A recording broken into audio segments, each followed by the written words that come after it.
सोलापूरमध्ये मोठा गोंधळ पाहायला मिळाला. चक्क ईव्हीएम मशीनच धाब्यावर आणून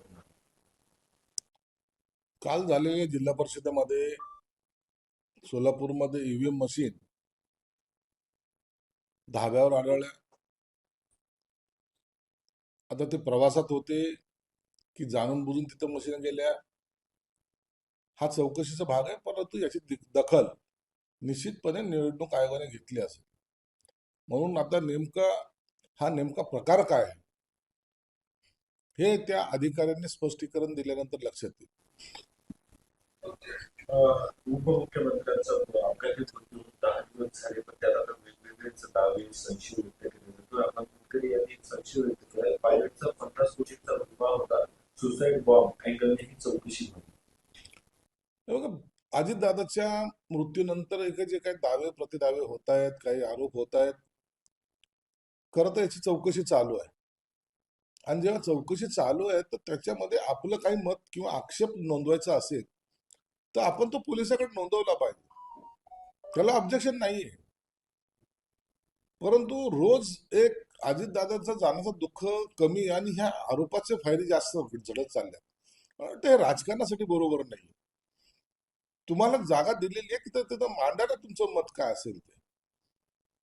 त्या विमानाचा विमा 50 कोटीचा होता असं कळतं. आता पायलटचा विमा 50 कोटीचा होता, एक नवीनच आता येते समोर येते. म्हणून या सगळ्या गोष्टीचा चौकशा जरूर होतील. सीआयडी चौकशी करते, आणखीन कोणती एजन्सी चौकशी करत असेल, परंतु आता याच्यासाठी थोडा अवधी लागेल. त्या अवधीनंतरच या सगळ्या गोष्टीचं स्पष्टीकरण होईल. सोशल मीडियावर आणि गावखेड्याच्या पारावरच्या त्या गप्पा जर बघितल्या तर त्याच्यामध्ये अजित पवार जिवंत आहे, ते 10 तारखेला परत येतील असं म्हणजे सोशल मीडियावर खूप मोठ्या प्रमाणात या सगळ्या गोष्टीचं आपल्याला पाहायला मिळत. हे बघा, सोशल मीडियावर नेमकं आता कधी काय येईल ना याचा काही भरोसा राहिलेला नाही. काय चर्चा घडतील, कशाच्या बाबतीत घडतील, आणि म्हणून आता हे सोशल मीडियाचा लोन हे सर्वसामान्य माणसाला कन्फ्युजन जास्त करतं. याचाच सगळा खुलासा झालेला आहे. अंत्ययात्रा झालेली आहे, पुतळा बसवायचं काम चालू आहे, म्हणजे जागा ठरते. आणि अशा वेळेला अशा जे काही बातम्या येतात मग माणसामध्ये कन्फ्युजन निर्माण होतं. म्हणून परंतु आता जी झालेली दुर्दैवी घटना आहे त्याच्यावर आता अशा प्रकारची वाच्यता करणं योग्य नाही. राष्ट्रपतीचे आमदार म्हणतात की अजित पवारांचे पायलट होतं त्याने इन्फोटाईज केले गेले.